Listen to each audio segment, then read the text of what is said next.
Harmonic analysis of 2D component. Main menu la irukka preferences select பண்ணிட்டு இந்த dialog box ல நம்ம select பண்ண வேண்டிய option structural. இந்த option select பண்ணிட்டு OK button press பண்ணதுக்கு அப்புறம் preprocessor open பண்ணதுக்கு அப்புறம் இதுல நம்ம select பண்ண வேண்டிய option element type. இந்த option select பண்ணிட்டு இதுல இருக்க add option select பண்ணிட்டு element type இந்த லிஸ்ட்ல நம்ம choose பண்ணிக்கலாம். beam select பண்ணதுக்கு அப்புறம் corresponding node இந்த லிஸ்ட்ல நம்ம choose பண்ணிக்கலாம். இப்போ OK provide பண்ணதுக்கு அப்புறம் next நம்ம யூஸ் பண்ண போற option material properties.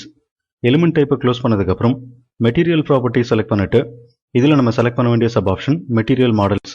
இந்த option select பண்ணிட்டு இந்த dialog boxல இருக்க structural option select பண்ணதுக்கு அப்புறம் linear select பண்ணிட்டு elastic select பண்ணதுக்கு அப்புறம் isotropic select பண்ணும்போது highlight ஆகுற இந்த dialog boxல Young's modulus-யும் Poisson ratio-வும் provide பண்ணிக்கலாம்.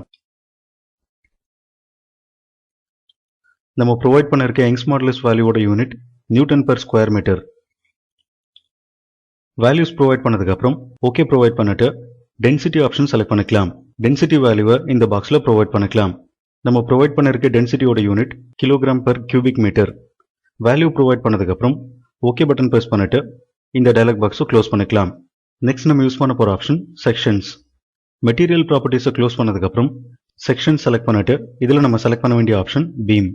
இந்த option select பண்ணதுக்கு அப்புறம் comment section select பண்ணிட்டு beam cross section values இந்த boxesல provide பண்ணிக்கலாம். இப்போ நம்ம first நம்ம provide பண்ற value beam ஓட breadth value. next நம்ம provide பண்ண வேண்டிய value beam ஓட height value. நம்ம provide பண்ணிருக்க values ஓட unit meters. இப்போ OK button press பண்ணிட்டு sections menu close பண்ணிக்கலாம். next நம்ம யூஸ் பண்ண போற option modeling. இந்த option select பண்ணதுக்கு அப்புறம் இதுல நம்ம select பண்ண வேண்டிய option create. இதுல நம்ம select பண்ண வேண்டிய sub option key points. இந்த option select பண்ணிட்டு inactive coordinate system select பண்ணதுக்கு அப்புறம் coordinate values இந்த boxesல provide பண்ணிக்கலாம். இது first point அப்படிங்கிறதுனால OK button press பண்ணிட்டு again same option select பண்ணதுக்கு அப்புறம் second point ஓட coordinate value provide பண்ணிக்கலாம். இப்போ நம்ம provide பண்ண வேண்டிய value 1.2. value provide பண்ணதுக்கு அப்புறம் OK button press பண்ணும்போது second key point screenல appear ஆகும். இப்போ இந்த option க்ளோஸ் பண்ணிட்டு line select பண்ணதுக்கு அப்புறம் இதுல இருக்க line select பண்ணிட்டு இதுல நம்ம select பண்ண வேண்டிய option straight line. இந்த option select பண்ணிட்டு key point 1 and 2 one after another select பண்ணதுக்கு அப்புறம் OK button press பண்ணிட்டு create option-யும் modeling option-யும் க்ளோஸ் பண்ணிக்கலாம். next நம்ம யூஸ் பண்ண போற option meshing. இந்த option select பண்ணதுக்கு அப்புறம் இதுல நம்ம select பண்ண வேண்டிய option size control. இந்த option select பண்ணிட்டு manual size select பண்ணதுக்கு அப்புறம் இதுல நம்ம select பண்ண வேண்டிய sub option global.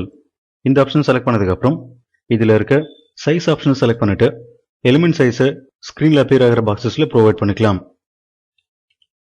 values provide பண்ணதுக்கு அப்புறம் OK provide பண்ணும்போது இந்த option complete ஆகும். next நம்ம யூஸ் பண்ண போற option mesh.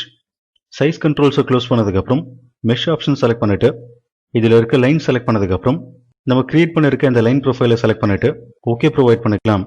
preprocessor க்ளோஸ் பண்ணிட்டு solution select பண்ணதுக்கு அப்புறம் இதுல நம்ம select பண்ண வேண்டிய option analysis type.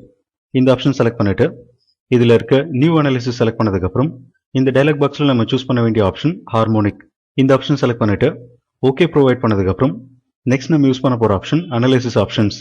இந்த option select பண்ணதுக்கு அப்புறம் OK provide பண்ணிட்டு again OK provide பண்ணதுக்கு அப்புறம் main menuல நம்ம open பண்ண option க்ளோஸ் பண்ணிட்டு next நம்ம யூஸ் பண்ண போற option select பண்ணிக்கலாம். define load select பண்ணதுக்கு அப்புறம் இதுல நம்ம select பண்ண வேண்டிய option apply. இந்த option select பண்ணிட்டு இதுல இருக்க structural select பண்ணதுக்கு அப்புறம் இதுல நம்ம select பண்ண வேண்டிய option displacement. இதுல இருக்க on key point select பண்ணதுக்கு அப்புறம் நம்ம create பண்ண first key point select பண்ணிட்டு OK button press பண்ணதுக்கு அப்புறம் இந்த dialog boxல all degree of freedom select பண்ணிட்டு OK provide பண்ணும்போது இந்த option complete ஆகும். இப்போ displacement க்ளோஸ் பண்ணிட்டு force moment select பண்ணதுக்கு அப்புறம் இதுல இருக்க on key point select பண்ணிட்டு நம்ம create பண்ண second key point select பண்ணிக்கலாம். OK button press பண்ணதுக்கு அப்புறம் force direction இந்த லிஸ்ட்ல நம்ம choose பண்ணிக்கலாம். corresponding value இந்த boxல provide பண்ணிக்கலாம். நம்ம provide பண்ணிருக்க இந்த value free endல cyclic load apply பண்றதுக்கான value. இப்போ OK button press பண்ணிட்டு structural க்ளோஸ் பண்ணதுக்கு அப்புறம் define loads menu க்ளோஸ் பண்ணிக்கலாம். load step option select பண்ணதுக்கு அப்புறம் இதுல இருக்க time frequency select பண்ணிக்கலாம். இதுல நம்ம choose பண்ண வேண்டிய sub option frequency and substep. இந்த option select பண்ணதுக்கு அப்புறம் corresponding values screenல appear ஆகிற dialog boxல provide பண்ணிக்கலாம்.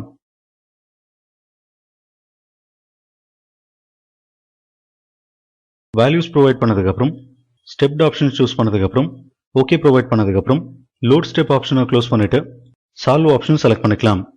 இதில் இருக்க கரண்ட் லோட் ஸ்டெப் செலக்ட் பண்ணதுக்கப்புறம் ஓகே பட்டன் ப்ரெஸ் பண்ணும்போது சொல்யூஷன் ஸ்டேட்டஸ் ஸ்க்ரீனில் அப்பியர் ஆகும். க்ளோஸ் பட்டனை ப்ரெஸ் பண்ணதுக்கப்புறம் இந்த டயலாக் பாக்ஸை க்ளோஸ் பண்ணிக்கலாம். சொல்யூஷன் ஆப்ஷனை க்ளோஸ் பண்ணதுக்கப்புறம் நெக்ஸ்ட் நம்ம செலக்ட் பண்ண வேண்டிய option time history post processor. இந்த ஆப்ஷன் செலக்ட் பண்ணிட்டு இந்த டயலாக் பாக்ஸை சூட்டபிளான லொகேஷனுக்கு டிராக் பண்ணி பிளேஸ் பண்ணிக்கலாம். டயலாக் பாக்ஸை மூவ் பண்ணி பிளேஸ் பண்ணதுக்கப்புறம் ஆட் டேட்டா இந்த பட்டன் ப்ரெஸ் பண்ணதுக்கப்புறம் இந்த டயலாக் பாக்ஸில் நம்ம செலக்ட் பண்ண வேண்டிய ஆப்ஷன் DOF சொல்யூஷன்.